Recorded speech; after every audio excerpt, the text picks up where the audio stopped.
All right, well, here we are again. This is sort of our second week of lectures for pop culture. And in today's lecture, we're going to be looking at advertising. So we'll just pull ourselves up on what we're going to be looking at today. Okay. There we go. We've talked obviously a little bit about advertising already from a semiotics point of view. But I want to give a little bit more of a detailed background and history of what is advertising, where does it come from, why is it so prevalent in our society, and also just sort of give you a sense of what is sort of its foundations, why is it so successful in our society and our world today. And hopefully this will be very helpful for you when you start to think about and engage with your next assignment, which is an advertising assignment that you're going to be presenting, or at least putting a paper together, looking at several commercials from YouTube.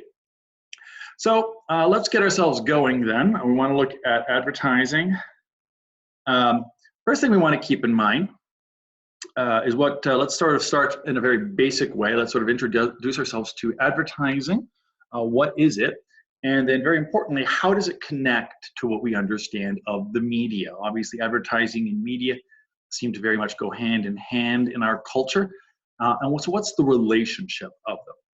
First thing to begin with, we want to look at in terms of advertising, it's got a lot of different meanings within different contexts, of course, but it's typically used as a noun. And when we talk about advertising, I mean, we can talk about advertising something, but often when we think of it, we're thinking of the actual artifacts that we find within communications, typically which are used to promote certain goods and services, which are brought through the advertising to the attention of the general public for consumption or purchase. I think that's very basic understanding of what advertising is in our culture. I think in terms of when we think about it as a media model or how we understand it in terms of its relationship, I think when we talked about the media model, the sender, the message, the receiver, going back to our beginning look at media theory, it generally follows that media structure. It's for the most part, up until very recently, advertising is sort of a one-way affair. Typically, it is some kind of ad, which is mediated from individual sources to large audiences for the purposes of persuasion. Images and words are used together to create somehow a favorable impression for a product. Sometimes this is referred to, or sometimes it's treated synonymously with salesmanship. Or sometimes it's been used, the phrase salesmanship or salespersonship in print. This was a term used in early media when all the advertising was typically in things like magazines and newspapers.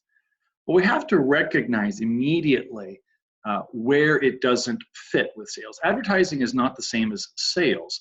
Sales always has an interpersonal, a connection. There's a sort of a back and forth between the consumer or the customer and the promoter of the product, or the salesperson, or the company that's doing the product sales. There's always sort of a back and forth kind of engagement, whereas that back and forth is missing in advertising. It's for the most part a one-way sort of phenomenon that exists. And so that's a big difference between sales and advertising. It's one way, and it's also usually one way from one point to many points, as opposed to sales, which is generally one-to-one.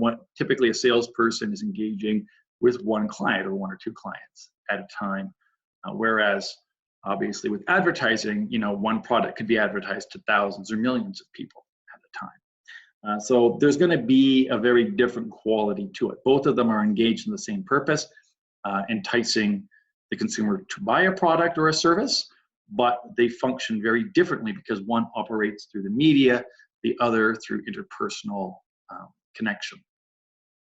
And indeed, that media component is very important for us to understand how that relationship works. And sometimes we just sort of think of media and advertising sort of tied together in a way, but we don't often think of how prevalent and imposed that tie together is. Raymond Williams, we've talked about him before, actually argues that advertising has sort of, shall we say, two phases or two components of its relationship with media. First, he says advertising has ability, in terms of its content, has an ability to insinuate itself into every new media or every media that emerges. And secondly, and most significantly, he points out, it structures the media itself, particularly within the economy that we have.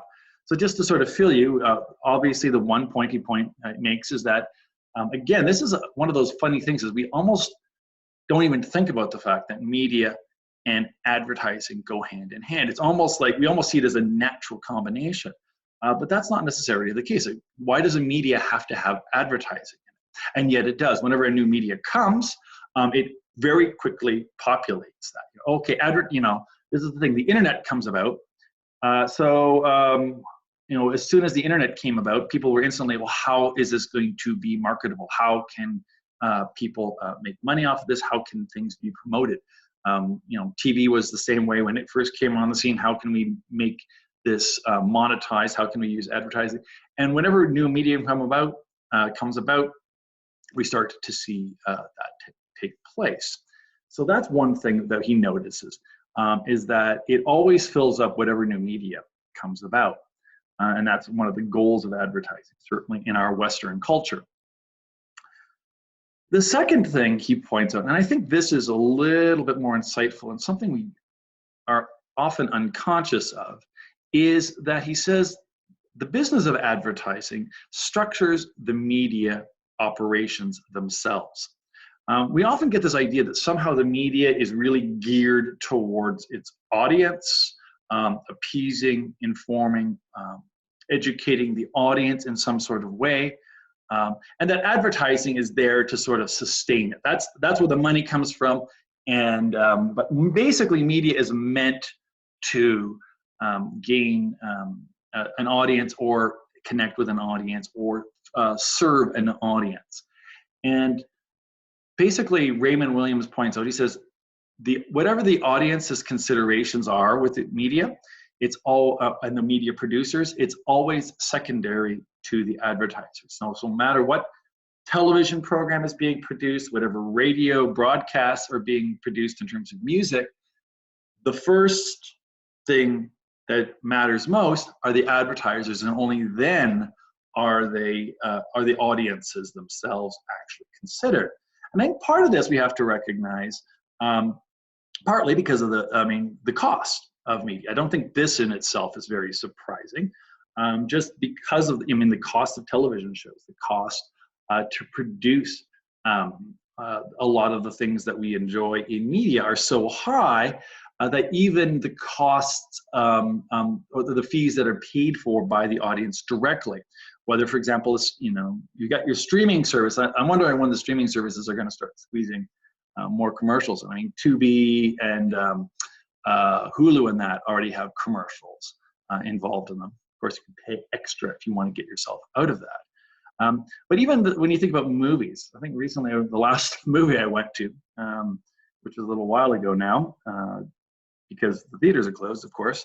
But I remember, I think it was almost like 20 minutes of commercials. And I'm thinking, I just paid, $13 for a ticket. And, I'm paying to see this movie. And yet I still have to endure 20 minutes of commercial before the movie starts. Because, of course, the movie theaters, the cost of the movies are so high, they need to gain income some other way. So this is one thing that we have to keep in mind when we look at it, at media, that it has its costs, which are very high, and they need to be able to attract advertisers in order to pay for that. So in one sense, they're not going to be so concerned about whether you like it or not if there isn't somebody to pay for it first. And we have to remember, advertisers are in a what do you call it, the buyer's market. Media, so much of the media that we have is utterly dependent on advertisers.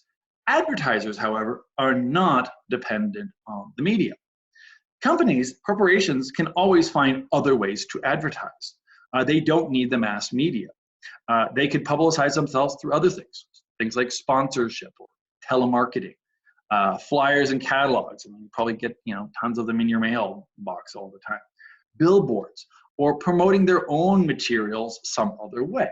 Obviously, we can talk about the effectiveness of using media to reach wide audiences, but generally speaking, it's a very lopsided relationship. Advertisers, media needs advertisers. Advertisers don't necessarily need media. They can always find another way to reach out to people if they can't find something through media. And so that sort of creates that little bit of a power discord that we see between the media producers and the advertisers. Now, when you look at that, obviously, that's going to put a lot of pressure on the media producers to produce material that is going to be favorable for the advertisers. And obviously, they want to make sure they have product that is going to increase the value for advertisers. Look at how many eyeballs we have, you have the networks I just sort of give here. This is where they have their ratings wars, Look at how many people we can actually produce.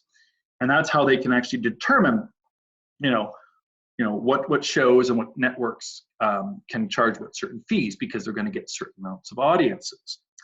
And typically, this is one of the most common and certainly the earliest form of media advertising is what we call mass market advertising, where the goal is to achieve the largest and widest audience possible, getting to appeal to all demographics. And this was certainly the outlet or the approach of many of the mainstream outlets, like the major broadcast networks, the major newspapers, and the like. And so their goals, especially when you look at the newspapers, magazines, and television, their goal is to give the largest audience, therefore the widest audience, or shall we say the most diverse audience. It's very important. That's how you're going to get a wide audience. How do you get a wide audience? Well, you get all the different groups. You want to make sure old people, young people, people of different racial backgrounds, people of different ethnicities, male and female. You want to get as many people as possible for the groups. So what kind of content are you going to produce? You're going to typically want to produce content that will appeal widely. And so that's where you're seeing advertising affecting media. So that's why a lot of TV shows can be very, shall we say, generic in a way. They'll have most of the TV shows that are on things like NBC or ABC or CBS or what have you are meant to have an ability to to attract as wide an audience. You don't want to offend certain groups, so a lot of controversy will be out of these things, and there'll be features of these things which will try to be as wide. What can we have in a TV show that will be attractive to men and women? What can we attract older and younger people with? That's what you're looking for, and that's what I'm saying. That's why advertising can shape mass media. If you're going for a mass media or a mass market approach to advertising. There is an alternative way of using advertising in media, and that is what we call specialty media. So we're going to think in terms of two different categories here. On the one hand, you can shape it by being as broad as possible, but the other way you can do it is saying, we're going to produce a product with a targeted market. And that targeted market will be for advertisers who want that targeted market. So for example, if you're selling something like toothpaste or detergent or something that everybody's got to buy, toilet paper, everybody's keen on that right now. That's the kind of product that will do very well and will want to have a wide audience. Well, what if you are in the business of selling something else? For instance, you're in the business of selling men's athletic equipment. You don't need a mass audience, do you, right? You don't need as wide. What you need is the right audience. You need young men, or men of an active sort of nature is what you're going to want. And so you would probably, if you were selling that kind of product, not going to want to sell your stuff on a television show like Big Bang Theory or The Simpsons or The View. You're going to want to sell it through something that's going to be much more specialized. You have the hockey news. I just sort of gave an example of something. But you can have magazines or something that are targeted, and therefore you're going to be able to get an audience there. Again, it's still going to shape your audience to a degree. The magazine has to make sure it's going to appeal to a certain demographic so that it will get the right kind of advertisers. So for example, a hockey magazine is probably going to be much more successful, at least in Canada where I am, than say, I don't know, more obscure kind of sport like lacrosse or something like that. Lacrosse, there's not a lot of people going to be buying that. So even in that regard, a specialty type of media is not going to be successful if it doesn't have enough people buying that kind of product. So like golf, for example, right now attracts, it makes a lot of money. There's enough people interested in it, and so that's become kind of a specialty market. So you can see mass market and or mass media and specialty media are often the two ways that advertisers conform themselves to the media, and the media is shaped by the advertisements. Are you appealing to a wide as possible audience, or are you appealing to a specialty audience? And this is something, when you have to think about it, whether you're chasing the mass or the specific target market, every media tries to produce an audience that is sought by the advertisers. So in a sense, you're not just simply appealing to what you think is out there, you're trying to create an audience that will buy the products and therefore keep you in business. And this is where we start meaning that basically advertising will structure the media. And basically the content is often driven by the audiences and advertisers that they want to attract. Sort of a little thing, we watched Lindsay Ellis there before. And this is kind of an interesting thing when you see YouTubers now. I mean, she's a good example of this. She's, and she knows her complicity in this, and she's kind of, this funny picture of her kind of wincing, because she's had to advertise, because on the one hand, if she wants to keep doing what she's doing, which takes a lot of time and effort, and she needs to be able to make money to do this, she's first of all had to make sure that she has a large enough audience, but she has to make sure that her audience will fit the product. And so what does she advertise? She's managed to find that audiobooks are actually a good way. She's got a pretty strong reading audience in a way. And they can look at her show. Even though she's like mostly criticizing a lot of media in her show, certain advertisers will say, hey, that's exactly our audience, which is actually one of the interesting things. And maybe we can talk about this a little in our group discussion on this. That, should we say that the all-consuming quality of advertising and consumerism in our culture. I think it's fascinating. Even where the irony comes is that even people who would not consider themselves, pro-advertising, or may even see themselves as anti-advertising, anti-capitalist, actually still have to be part of this marketing process.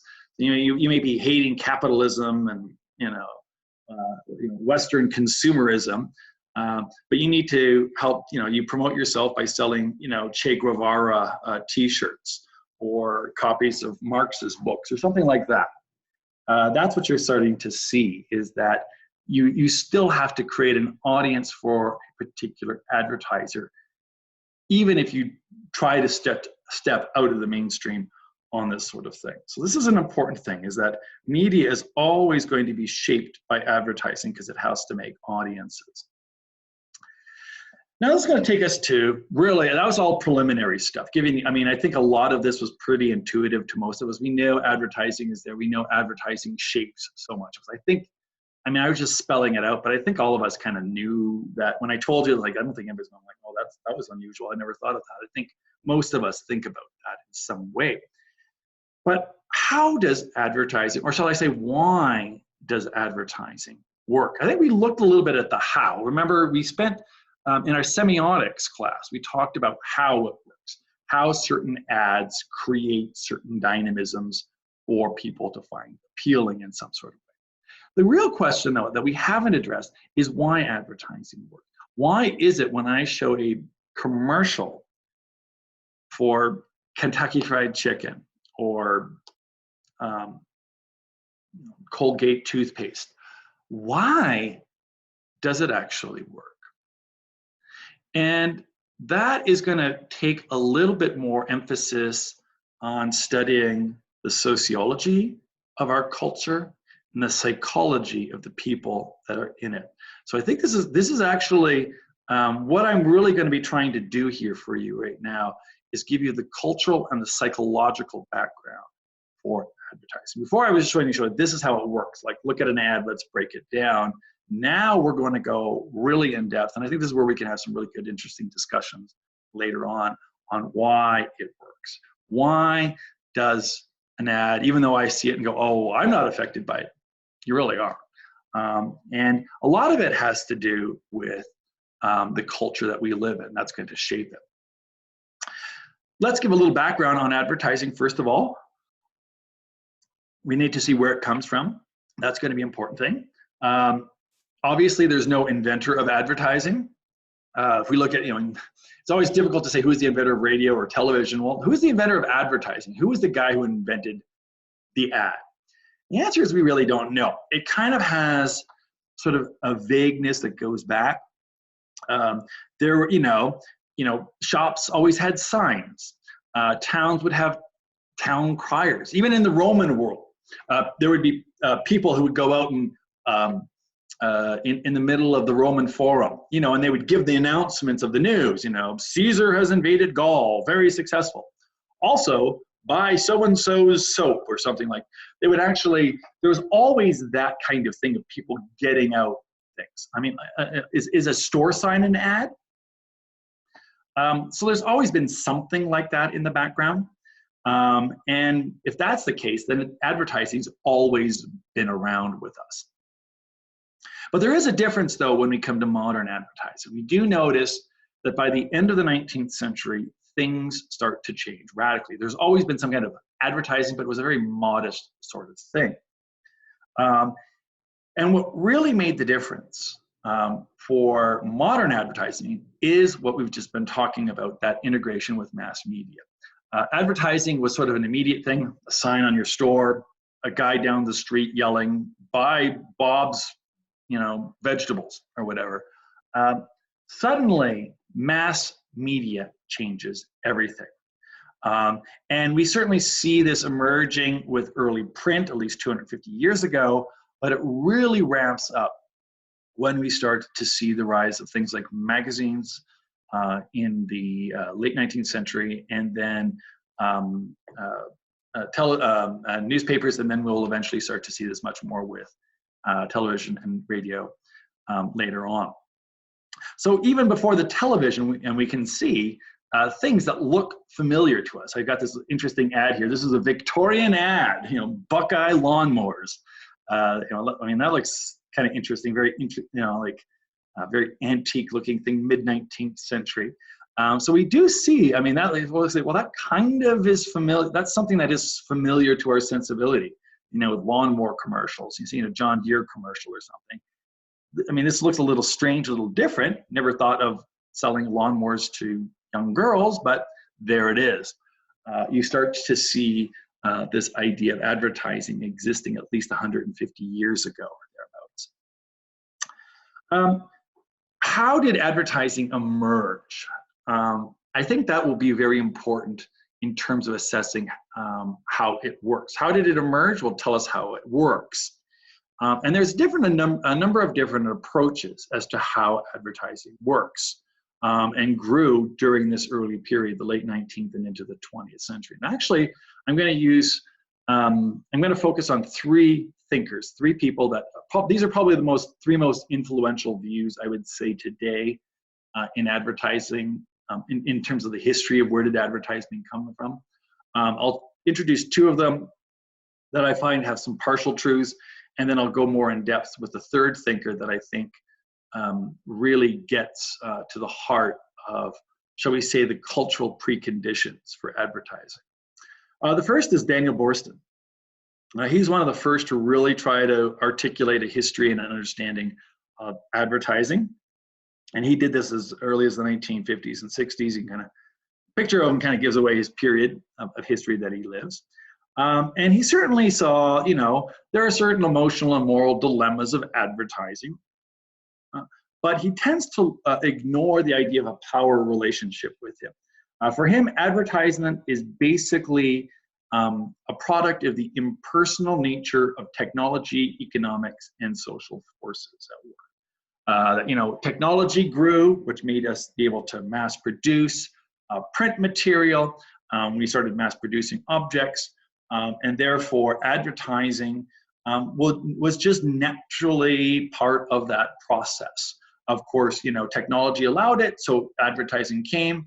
And then people naturally wanted more things because there was more things. And so it was just kind of this kind of part of the process itself.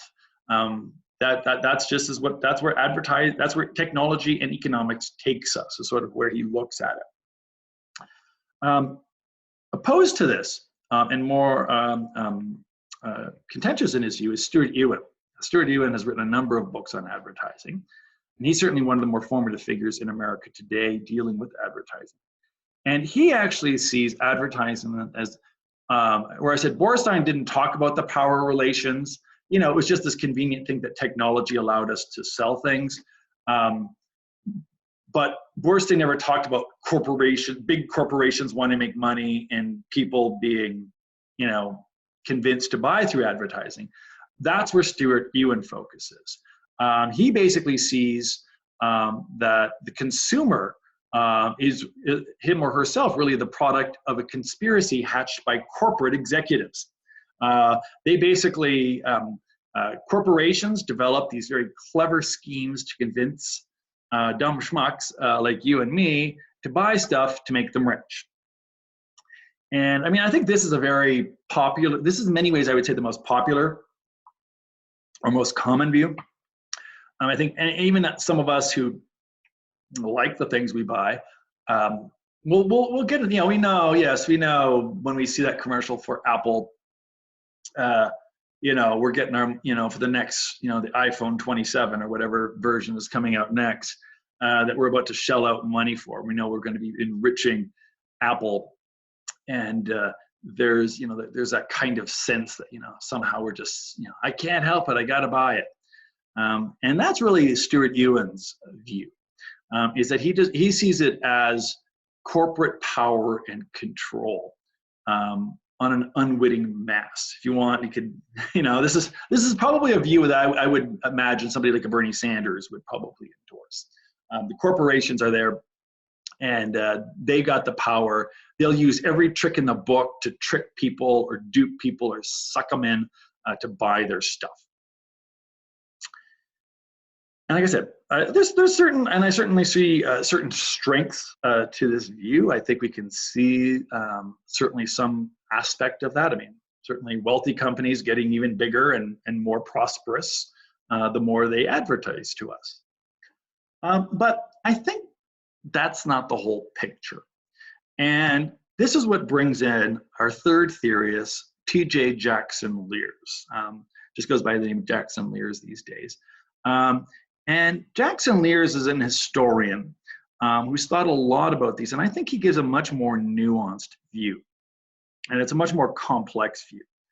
And he basically says it was not the consumer culture that we have didn't just emerge because of the imposition of a national apparatus of technology and economics. It wasn't like we were all just sort of happily sitting here minding our own business, and then all of a sudden these big corporations set up these mass marketing systems and we just got sucked into it. He said that for advertising to really work in the Western world, especially America, he said, we already had to have what he called a favorable moral climate. We already had to be predisposed I mean, and I think this is one of the things that we often miss. We sort of think, oh, we're just sort of these blank slates, ads come in, and we immediately buy into it. And he says, and Lears is like, no, he says, advertisement wouldn't have worked if society wasn't the way it was already. That society had to have certain characteristics for us to be receptive when advertisement came onto the scene, you see. And he actually points to three things. He actually says, he calls these are his, shall we call his preconditions. You have to have this for advertising to work on people. And he actually says three major changes occurred in the 19th century in American society that made advertising amenable to people in North America. And he said, he notes a lot of it, it relates to psychological and religious changes in the culture. And I'll just briefly mention them here, and then I'll sort of expand on them. He says, first of all, the urban industrial transformation of the 19th century, with the rise of the anonymous and the isolating city, the spread of interdependent national and even international market economies, and the waning of supernatural beliefs. And he says all three of these things occurred with the Industrial Revolution in America, that and other factors which made us susceptible to it. So let's look at and he says because of this, because all of these features came about, they created a sense of unreality. That's what the point that he's ultimately going to get to, is that we have all three of these things gave us a sense of what we're living in is not real, or there's something amiss, there's something artificial, and we need to, and it gives us a desire for reality or for the authentic. And indeed, you'll start to see it's only in the late 19th century that people start talking about, looking at things like authentic experiences. Oh, this is authentic, or this, I need real experiences. Well, every experience is real, right? No, not according to Lears. People had a sense of unreality. And he says that unreality came about, and that's what gives us the sense of longing, which is necessary for advertising. So, first of all, he says we get a disconnection with the world around us. Technology, obviously, when you think about historically, people moving from small towns where everybody knew each other to cities, that's isolating in a way. But even more so, he says, a lot of the technology cut us off from the natural world. We no longer had the hardness of life. I mean, when you were a farmer on a farm, your life, every day you woke up, what you did was dependent on the weather. It was dependent on the season. If it's harvest season, you're harvesting. If it's spring, you're planting. If it's summer, you're mowing the weeds. If it's winter, you're spending your time, fixing your equipment for the spring, right? Everything is dependent. If it's a rainy day, well, I guess I'm not going to plant. I better do something else. If it's a sunny day, good day to go out and do what I need to do in the fields. And we were connected to nature. We knew, the temperature changes, you felt it in your body. We don't have that sense anymore. In fact, in a lot of urban centers, you can spend your entire life not going outside, kind of like now. But I was amazed when I went to Minneapolis the one time, and I went downtown and I saw these sealed walkways, like up above the streets, all these weird connections between the skyscrapers. What is that? And there are these interior walkways. So in the middle of winter in Minneapolis, which is a cold, harsh place, you can go from your condo to your work, to your restaurant, to your shopping, and never step outside. So that's creating a sense of unreality. You don't even know what the temperature is out like. You don't even know what the season is out like. We have climate-controlled houses that keep our, interior house temperatures at 72 degrees. So it's a boiling hot day out, perfectly cool inside. Or the winter when it's a harsh snowstorm. You sort of look out at your window. But he says this gives us a disconnect. This initiates the sense of unreality, our urban comfort. And again, we're not saying we don't want to have this, but it's, I mean, I'm like you guys, I probably enjoy the comforts that we have, but he does say it comes at a cost. We become disconnected to the world around us. Another way we become disconnected is the rise of corporate economies. Before, an economy was an immediate thing. You were, the shoe, you're the cobbler in the town. So you made the shoes right there and you sold the shoes right there. You made the whole product yourself. You're a candle maker. You made the candles in your shop and you sold them in your shop to your neighbors. Nowadays, most of us, and it was always immediately to what, is around you. Nowadays, people work, you might be working on a product, but you're only dealing with one small. You may work in a car company, and you may work at a plant that only produces the windshield wipers. I remember I lived near upstate New York, and there was a big factory there. I remember talking about closing it, but I remember it was like the big thing there was they made all the windshield wipers for, I think it was Ford, I think all the, but it was just sort of like, okay, you make the one, so you don't actually make a car, you just make a bit that goes somewhere else in the world, and eventually it all gets assembled somewhere else. And so you don't even see your final product. And also, corporately, your work used to be like, I sell it here, I make my money here. Well, suddenly you could be working at a company, and in Colorado Springs, say, and then the head office in New York or Tokyo suddenly says, we're going to close that plant down and shift it to Chile. And suddenly, your job is, your work is actually dependent on somebody thousands of miles away. And that creates an unreality. Like we're part of an interconnected global system, which again has great benefits to it.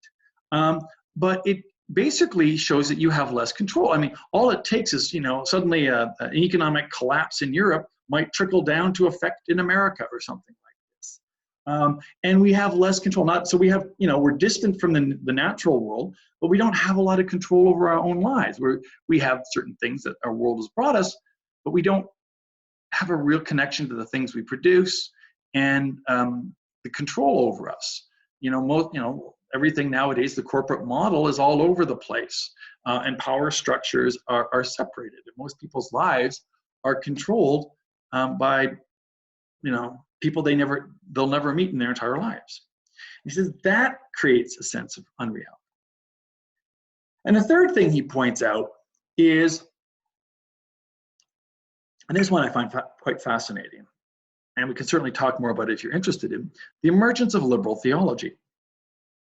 And a lot of people, I mean, we certainly at CCU, we've talked about liberal theology, people who try to soften the interpretation of the Bible, or who will, make arguments that, well, the Bible isn't literal, that kind of thing. That's how we know it. And obviously from a Christian point of view, liberal theology can be problematic.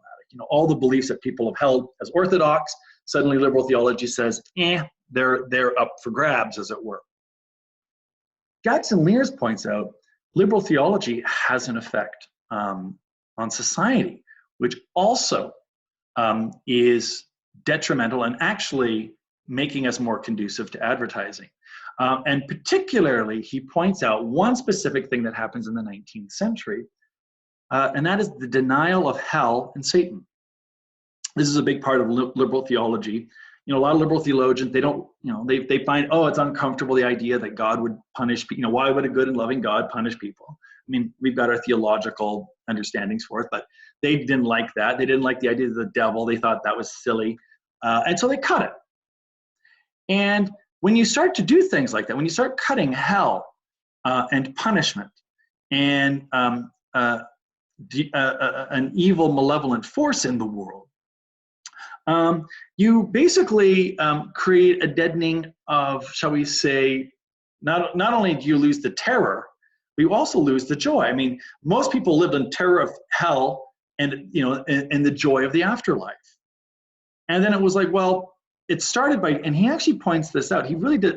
Jackson Mears does a phenomenal research on this and shows once people started denying hell and Satan, then it started to solve, well, what about the joys of heaven? Well, everybody will get to heaven. Heaven will be fine. You know what? We can actually probably achieve a lot of heaven here on earth. And we start to see people become less and less interested. Well, if we're all going to go to some nice place anyway, why do I have to worry? People begin to no longer fear or look forward to an afterlife. And so spiritual emotions get dropped. Well, maybe I can just get whatever I want here. So you see, and he said that's kind of a fascinating thing. I don't think a lot of people think about what are the cultural implications of theology. And he points that out. He says people, because you got rid of hell, ironically, people became less interested. I mean, and this is one of the reasons liberal churches die, because people don't care anymore. What do I have to fear? What do I have to look forward to? I mean, we're all guaranteed to get into heaven anyway because God's good and He's got to do that, right? And so, why bother? And people just start to look like, what can I do in this world and what matters? And so we actually see a decrease in spiritual concerns. And he basically points out all of these things come together. This sense of this disconnect from the world, this disconnect from the economic forces. I'm kind of under economic controls that are beyond my ability. And also, the spiritual forces of a greater dimension are lost, and the effects of immediate satisfaction, gratification, or self-fulfillment or self-improvement all happen in this world. And he says all of that goes together to create this weird sense of unreality that we live in. That's his thesis. I kind of boiled a lot of it down very quickly for you. And yet, he says, because of this, he says, even though this change, this sense of unreality emerged, what we call the production ethos, the idea that we have to be out there doing our darndest, and actually persisted in the culture. Now, people in the past, you had self-control, self-restraint, but for religious purposes. That's why why do I live moderately? Because that's what God wants me to do. God wants me to live in a life that will be spiritually fulfilling and lead to myself, my role in my sanctification or salvation. But suddenly you get rid of that. You get rid of the spiritual dimension. You get rid of the wider dimension. And the ethos to keeping myself self-control and vigorous and engaged suddenly goes towards secular achievement. And basically, as he puts it, success begins to occur in a moral and spiritual void. I got to be a successful person. Well, what does it mean? Success in the past always meant to be morally and spiritually successful. What happens when you get rid of the moral and spiritual? You want to be successful, but at what? You've got rid of them. We have that drive is there, but it's missing that larger dimension. And many people actually started to feel, especially because of the loss of the spiritual, the loss of connection to nature, the loss of connection or control over their lives, they began to feel that they were missing out on real life. Again, that's such a weird thing to think of. I'm missing out on real life. What a weird thing to say. Isn't all life real? But this is the point he's getting at. There is a psychological disjunction going on. And basically, since we were missing out in real life, we had to make efforts to get that real life. And we begin with what Lears calls an education for living. We need to figure out how to have real lives. How do you live your best life now, as Joel Osteen would say? How do you live an authentic life? What Oprah Winfrey and all the other talk show hosts talk about. Why is everybody interested in a real and authentic life? Because all of these features have given us this sense of unreality. And this reverence for life, for real life, becomes, is a value in itself, is an utterly new development, that life matters. And, again, I'm sort of drawing from Lear's, he says, never before has so many people felt that reality was throbbing with vitality, but out of reach. Yes, there's life. I wish I had some. As if you're not alive, like there's somehow that there's this vital thing. I need to have more life. And more importantly, this feeling of unreality helps to generate longings for things such as bodily vigor, emotional intensity, and a revitalized sense of selfhood. I always think, the words revitalizing and vitalizing, even soap revitalizes your skin. That soap was meant to clean you. No, it revitalizes you, you see, because our life is so dull that we need to perk it up in some way. We need to be vigorous in some sort of way. This is the time period, by the way, that gymnasiums and organizations such as the YMCA come out. People are starting to feel soft. I need to do something vigorous. I need to go out and exercise. That all starts in the late 19th century. We need emotional intensity. People are always looking for something that's experiential. I mean, when you look at our culture today, I got this picture of this rock climber. Do you know how insane that would have looked to anybody 150 years ago? Why is this woman climbing a rock? I mean, there's nothing at the top that she needs, right? She's just doing it because, I've got to, this is my personal fulfillment. I've got to test my mind and my body. All of this sports and outdoor, I mean, we live in Colorado is all about this, really, when you think about it. All these mad loons out there climbing mountains or, doing intense dirt bike riding, mountain bike riding in dangerous terrain and living this sort of vigorous outdoor experience on their weekends because they spend their weekdays working soft little office jobs in climate controlled buildings, drinking their Starbucks coffee and, for the major corporation whose offices are elsewhere. And they have no projections or plans for, what will happen in their afterlife. But on the weekends, I've got to go and test myself. I'm hoping you start to see where this is all coming from. But this is going to be important for advertising because this is what's going to be the selling point, as we'll see. We end up in a new moral climate. These new emotional needs, basically, and they become needs. I need to be vital. I need to feel energized. I need to feel I'm living my best life now. And they really occur at this point. One of the figures of this was President Theodore Roosevelt. He talked about, his favorite phrase was the strenuous life. And all of this talk started at this point about manliness. Men were becoming soft. It all ties into gender as well, of course. But masculinity, men are wimps now, and you need to be tough. So you got to go out and, fight grizzly bears or, go camping or something like that. That's where we start to see this new climate of invigoration going. Started with men, I think, certainly applying to all people in our culture nowadays. And this really leads to a change of attitudes. And in the 19th century, the values that defined the middle class were of perpetual work, compulsive savings, and civic responsibility, and even a sense of moral denial. I mean, this, and I certainly, I don't know about your parents, but I certainly grew up with this. Basically, you worked hard, you saved all of your money, you were responsible, you always went out and voted, you did your duty, and you lived in a state of self-denial. This was very much the 19th century. I'm not going to, I will save my money for a rainy day. I'm not going to indulge myself. This was the view. This was the cultural attitude of America for a couple hundred years. Work hard, save your money, live frugally, live with self-denial, and be responsible. The early 20th century comes along. That begins to give way to a new set of values.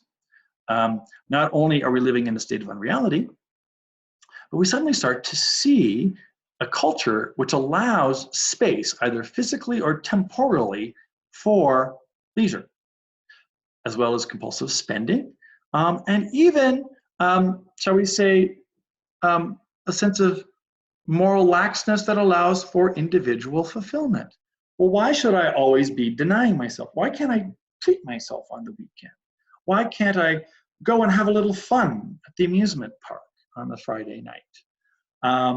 Why don't I go out and just spend a little money on me? That starts in the 20th century.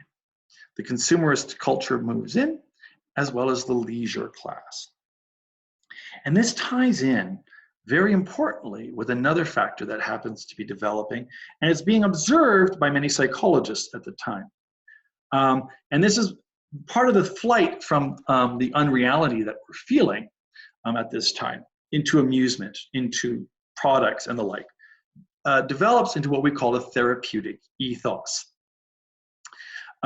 People were starting to feel things are unreal. I'm feeling kind of empty. I mean, I do this job, I work in an office, I make lots of money, but I don't have a real life.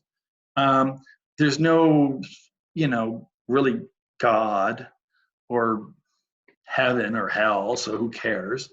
And basically, we start to see a new ethos developing, which basically is therapeutic in nature, which says that, you can fill this vacuum.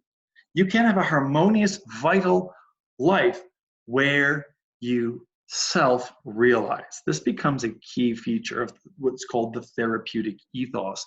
Is not being realized by an outside force such as God. It is, I am going to realize myself. I am going to find my true, real, and authentic self, despite my the dullness and the unreality that surrounds me. And this carries over, and we see this very much in the culture. I mean, when you think about it, we see it. This is why the largest genre of books on sale are self-help books. You could really call them self-realization books. That's what a self-help book is. It's, I'm going to realize my inner potentials for myself. Thank you very much. And this is where advertising comes in, because not only is it the area of therapy and therapeutic teachers, but advertising realize I can play a role in this self-realization process too. I'm not just going to sell you a practical product. Start thinking about that. I'm not just going to sell you a convenient phone so you can call your mother or your coworker or something like that. I am going to sell you something that will make you more of who you really are. And this is where we start to see marketing going this way. I put this out, I don't know if any of you remember this from a few years ago. Apple did this Think Different advertising campaign. And they were using people like Albert Einstein and Gandhi and Martin Luther King and all these people. Think different. They're selling you computer crap. But it was basically, oh no, when you buy Apple, you are an edgy, different person out of the norm who's really going to discover something within yourself that's brilliant. They're just selling you, a phone. And you're starting to find so many other companies that you wouldn't think, everything now has to be about some kind of therapeutic approach to it. Think about the soap, soap ad. It's not just selling you soap that will keep you clean. The soap will allow you, will revitalize you, or it will allow you to relax and soothe yourself so that you can have true harmony within yourself. You're going to start to see that happening in advertising. We actually point out, and I would certainly say there are at least a couple of things that advertising offers that relate to this sense of unreality that we feel and responds to them. The first, and this will tie together, the first is advertising will offer security. You can have wholeness or security through certain things. Certain things will give you Allstate. I love that, you're in good hands. You get this kind of advertising. So on the one hand, you buy that, or you buy a home security system, or you buy the safety seats for your kids, in the seats in the back of the car. Everything is about giving you a sense of security in some way. that kind of advertising is selling really well right now. Everybody with the pandemic is, of course, all of, we suddenly have this fear. And so everybody we want security. This is why this is my theory, is why everybody wants to, grab onto those big, soft, plastic encased packages of toilet. It's almost like a security blanket in a way, I think, that you see there. So advertising can act as a security, but also very importantly, advertisement works by offering a sense of personal growth. I think this is going to play in a little more to that therapeutic ethos. Typically through intense experiences, you can in some way improve or grow yourself. This is why it can be, intense experiences. This is why, can be, this is why mountain bike companies or, all-terrain vehicles or what have you. That's part of that intense experience. Like good old Theodore Roosevelt telling you to go out canoeing in the wilderness. That's what we've got nowadays, an intense experience. It can be that, maybe a video game. That, suddenly I am, spending all your time playing these intense video games is actually, a lot of people think, I don't think they directly think of it latently, there is some kind of growth that's going to happen to me. And basically, these two ideas of security and growth are based on three modern assumptions, three assumptions that exist in our society. Why does advertisement offer security and personal growth? Largely from what I said about that unreality that I mentioned, but three other features that arose from those late 19th century senses of unreality. First of all, one assumption is an implicit nostalgia for a vigorous health allegedly enjoyed by farmers, children, and others close to nature. So there's a nostalgia for nature that we see that drives this. I'm going to get some kind of security if I buy organic food or if I buy products that were grown by wholesome peasants in some far-off country. That's part of a lot of the advertising gimmick. Look at, I just bought some coffee, and it was like, and it had a whole spiel on the back of it talking about the particular area of Ethiopia where the coffee came and the wonderful people there that were making it. I'm sure they were lovely people, but it's funny that that's part of the advertisement, that I get a sense of security in knowing that I'm connected to nature. Or, like I said, where you sort of see this, that sense of personal growth. I mean, I can have security close to nature, or I can have a sense of growth that somehow I will have a vigor. You see this ad for a truck to the farmer and all of us. It's selling a big, ridiculous truck. And somehow, by having this truck, I'm connected to the farmer. And if I'm connected to the farmer, he's connected to the earth. And that will give me a sense of some kind of true growth. I'm getting back to nature and attached to it, and that will help. The second assumption that we see, and this has also arisen, and I think this is very much a result of the therapeutic culture, and that's the rise of the therapist, and the belief in experts and expert authority. That I can get a vigorous life without changing my actual, and this is a very important thing, you don't want to actually rock the boat too much. You might want to do vigorous activities, but you're not going to, maybe going into the wilderness will vitalize your life, but you're not going to give your day job, are you? You're not going to suddenly say, I'm going to quit my $150,000 a year corporate job to pursue this. No, what you do is you fit it in on the weekends and on your summer vacation. Similarly, expert advice. As long as it doesn't involve any major social change. So I listened to some expert and he says, take these pills, do this peculiar therapeutic exercise, and you will have a more vigorous life and a more fulfilling life in some sort of way. Don't worry, we're not going to change the economic system. We're not going to change the social structure of society, because you can't do that. Otherwise, the whole system falls apart, which is to make money in the capitalist ethos. But experts can be one of those sources. How can I find who I am? I can go back to nature, or an expert can tell me. I can go to a therapist, or if I can't afford a therapist, I go to Dr. Oz and he'll give me the right vitamins. And that will give me a clearer head and a more vital personality or something. And ultimately, this points to the third assumption, that our highest goal, and I think this is the most important idea of the 20th century, to come out of the 20th century, and we don't think about it that much, but that basically the highest goal in our society is self-realization. Everything, whether it's going to nature, whether it's listening to the experts, is all founded on this sense of self-realization. And that this is ultimately the ultimate aim. It's not to serve God, to serve others. It's not there for some divine or spiritual purpose, because remember, that's gone. It's to realize yourself. What is my fulfillment? What is my life?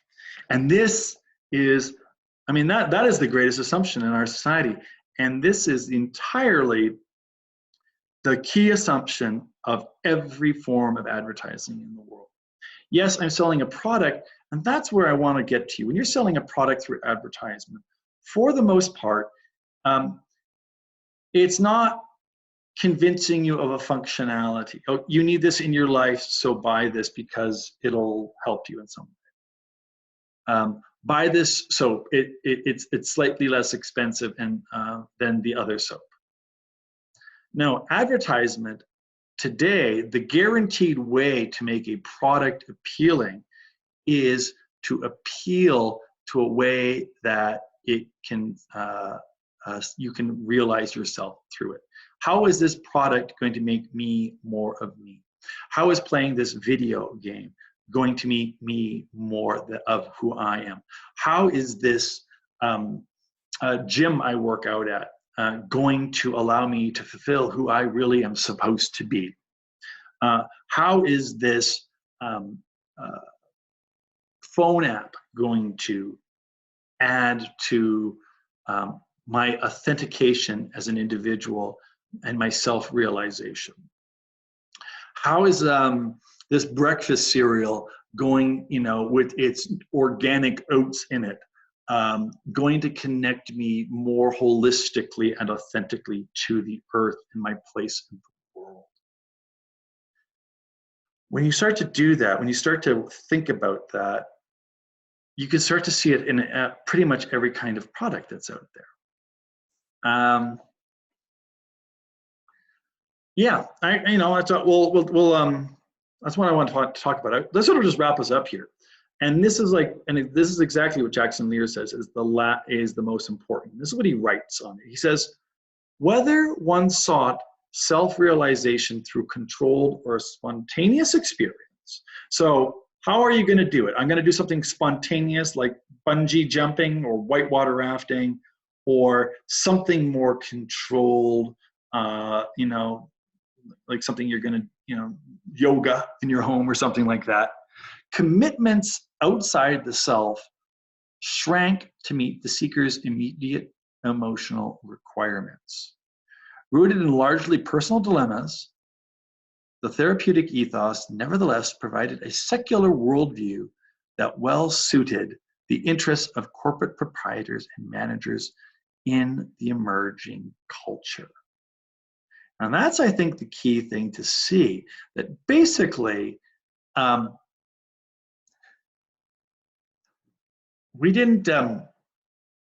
advertisement didn't have to expand out to encapsulate and appeal to the vast terrain of the human spirit. Rather, the human spirit diminished enough that the culture of consumerism was able to handle it. Does that make sense? I'm hoping it does. And we can talk about that more in our discussion. Ultimately, it leads us to really why advertising works.